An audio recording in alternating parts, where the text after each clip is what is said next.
What is beauty? Is it a view that's been waiting for you for centuries?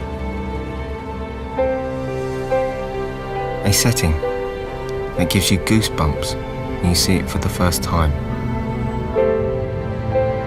A scene so striking it remains in your memory forever.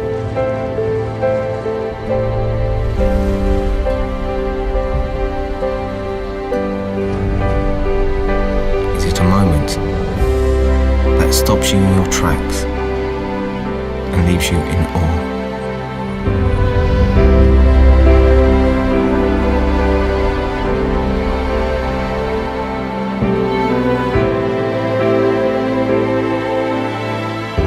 Some people spend their whole lives looking for it.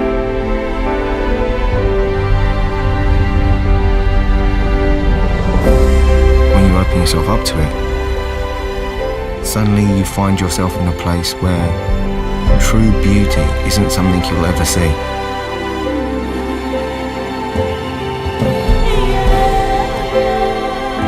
Because in this place, beauty has a much deeper meaning.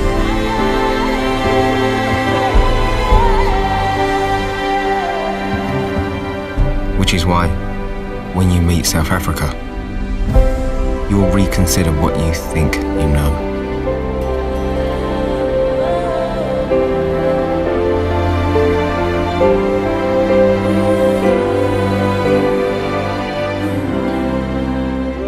Ladies and gentlemen, welcome to Global Village. I'm Buddy Kunanan. Now, this is the only television program in the Philippines that focuses on international affairs and culture. Quite simply, we take you around the world. We also discuss topics and issues that impact the global community, especially those that focus the Philippines' connectivity to the rest of the world. Now, folks, tonight's a very special show because we're featuring one of my favorite countries in the world, South Africa. Now, I know you guys know that I say this every week, but in the case of South Africa, it really is one of my favorite countries. It's probably the country I've visited most often in my life and continue to visit on a regular basis. And so it's my pleasure to share this country with you folks tonight. And special show tonight, and joining us is none other than the Ambassador of South Africa, Philippines, His Excellency Martin Slaber. Ambassador Slaber, welcome to Global Village. Thank you for inviting me, sir. Good evening. So it's such a pleasure to have you, Ambassador. And I know this is a show we've been planning, and it's a very auspicious occasion because in a few days, we're going to be celebrating your country's Freedom Day, which is not just, I think, a South African holiday or national day, but it really is a very significant day for all of us around the world. But before we jump into that, let's talk about you, Ambassador. Tell us about who is Ambassador Martin Slaber. Wow, that is quite a question. Well, he's really a simple person. You know, I'm somebody that loves his country, that loves to represent the interests of his country outside the borders of South Africa. You know, and to do everything I can to make the lives of the people of South Africa and the lives of the people in the country that I am better. So, as I said, I was born in South Africa, in Cape Town. I grew up in Bloemfontein, which is in the center of the city. I've been in the diplomatic service now nearly 30 years. So This is really, you know, what has defined me as a person is being in the diplomatic service. Where have you been posted, Ambassador, previously? You know, the Philippines, Buddy, is my first exposure to Asia. If you can believe, in the 30 years, I've never been to Asia before. So I started my career in Morocco. I was in Bahrain, I was in Abu Dhabi, and I was in Kuwait. And the last 21 years in the foreign service, I dealt only with the Arab Gulf states. So that has really been my focus. So when I was told by my minister, you know, I need you to go to the Philippines, then she asked me, you know, she could see maybe a little bit surprised on my face. She said to me, you know, so what do you know about the Philippines? I said, Minister, I know Manipakio, that's it. But you know, since I came here, I realized this is such a dynamic country. This is such an interesting country with so many similarities with South Africa. It's just amazing. It's a hidden secret for many South Africans. And you've been here about 2.5 years already? Yeah, just about 2.5 years. How fast time flies. Yeah, indeed. Indeed, very quickly. How do you find staying here? What is it that you like most about the Philippines? You know, I would say the diversity of the country. I've been now to nearly, I think, between 20 and 25 provinces already. I like traveling in the Philippines, and if you do, you know, what you see in Ilocos and what you see in Coron is just two different things altogether. And it's not only the scenery that changes, the people are different, the culture is different, the food is different, and I really enjoy that diversity and the differentness of all the provinces of the Philippines. Well, Ambassador, glad to know that you're having a lekker time, which is South Africa speak for a good time, in our country. And it's, you know, as you said, Philippines are very welcoming, and really it's a pleasure to have you here as our guest here in the Philippines as the Ambassador of South Africa to the Philippines. Now, okay, let's jump into the topic. Let's talk about South Africa. Okay, off the bat, people are watching us now, and you know the stereotype about Africa is, you know, it's people who are, let's say, darker color skin. Yeah. And here you are, and you're Caucasian. Yes. So let's begin with that, because South Africa is known as the Rainbow Nation, and it's because Correct. it's a very multicultural, multi-ethnic state, basically. Correct. Yeah. Well, South Africa has about 56 million people. The original inhabitants of South Africa, of what is today South Africa, is called the San people, or today, or a lot of people refer to them also as the Bushmen. They were nomadic people. They were the first inhabitants, almost like the IP Indigenous equivalent peoples, of, yes. of South Africa. Then at one point in history, African tribes moved down southwards from Central Africa to settle in what is today South Africa. And you'll find that across our border between South Africa and Zimbabwe, there are the tribes and the languages that are spoken are similar. The first European settlers to arrive in South Africa were the Dutch. They came in 1652. My own family came from the Netherlands in 1659. Wow, you can trace it that far back. So we were, my ancestor who arrived in 1659 yeah. was called Floris Slubbert, and he was a farmer. So we have been there, our family, more than 350 years. Amazing. And then at different points in time, the British came. We were at one point a Dutch colony, a British colony. Then at one point the French, a lot of French people settled there. Even German people settled there. So today you have among the 56 million people, you have Caucasians like myself, maybe 6 or 7 million people.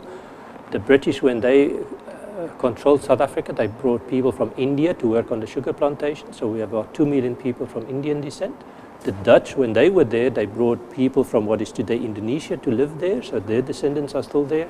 And really, it's Archbishop Desmond Tutu, the Nobel Peace Prize winner, that referred to South Africa as a rainbow nation. It's really because it's almost a melting pot of different cultures. Absolutely, and it's really this mix, this stew, this potjie, which is a South African stew, which is like the country. Yeah. Many mixed ingredients put together to create this wonderful dynamic society that you have now in South Africa. Exactly. So it's really hard to pinpoint who is a South African, because there's no one set mold, right? I mean, it's really you know, it's really a fusion of different languages and cultures. How many languages are there in South Africa? Official languages?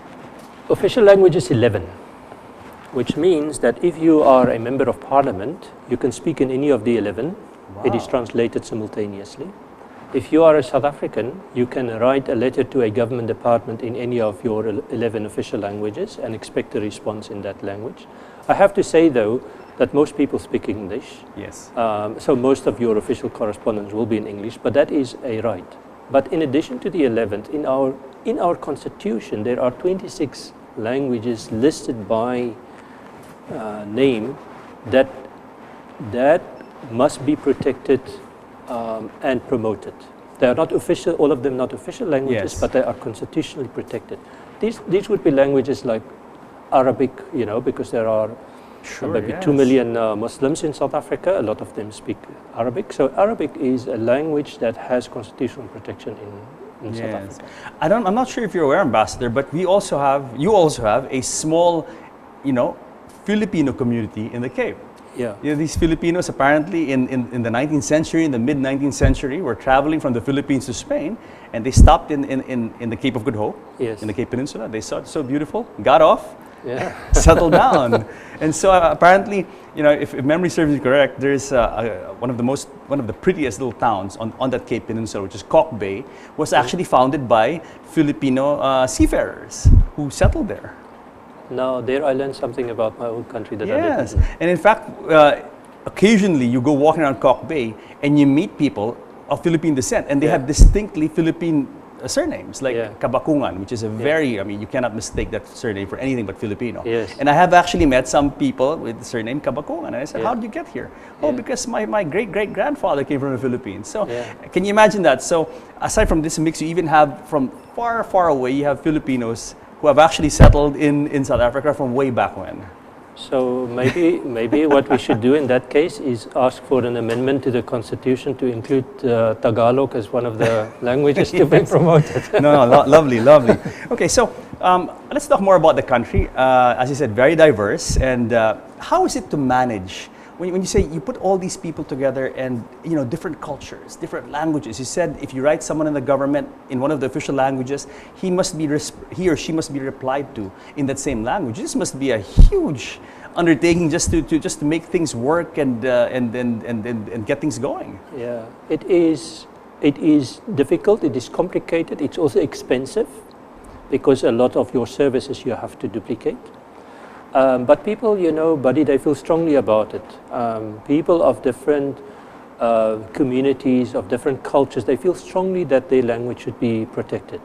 But it goes beyond the cultural aspect, because studies have also found that children, if they start school in their mother tongue, it's easier for them to grasp, you know, maths and science if it is taught to them in a language that they understand. Imagine now as a youngster, as a 5 or a 6-year-old, you start school and somebody teaches you maths in a language that you are not familiar with. It immediately gives a disadvantage to that pupil. So for us, culturally it is important that we do it. And even though it is complicated and expensive, people really insist that it be done. It's part of nation building keeping exactly. It's strong and all that. Because to have different languages and cultures does not mean that you as a country cannot all be South Africans. South Africans can mean many people of many cultures, which they promote individually, but still at the end of the day they are South African. Your language ambassador is Afrikaans, because you're of Dutch descent. Correct. And quickly, let's tell people, what is Afrikaans? Well, Afrikaans is very similar to Dutch. Here, when I speak to my colleague from the Embassy of the Netherlands, the Dutch ambassador, I speak to her in Afrikaans. And you can she responds to me in Dutch, and we shouldn't speak too fast, because then we lose one another. But if we speak slowly, we can understand one another. So it is very similar to Dutch. It has some other influences, you know, from other languages, even Arabic and so on.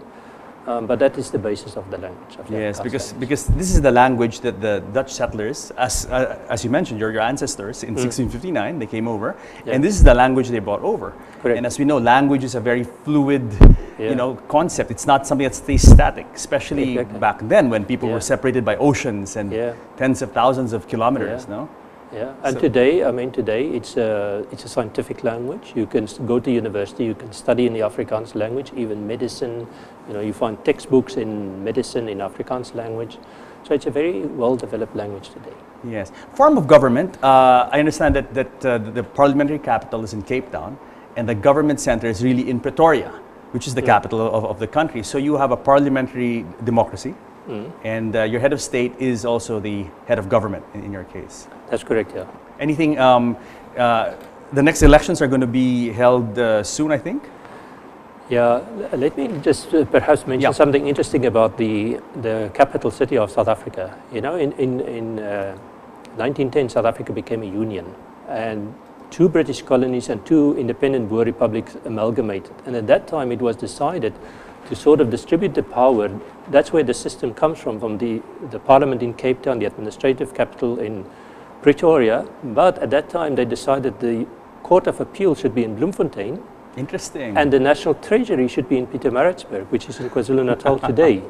So since then, the Treasury has moved to the administrative capital. But still today, the parliament in Cape Town, the Supreme Court of Appeal in Bloemfontein, and administrative capital in Pretoria. Is it difficult to manage a government with the parliament? And South Africa is not a small country. No. It's big because just driving from Cape Town to Pretoria is about maybe 1,600, 1,700 kilometers. Yeah. So it must be quite a task to juggle the It administrative work of the government. It is, and I remember even in my own family, my father, before he retired, was the Director General of Health.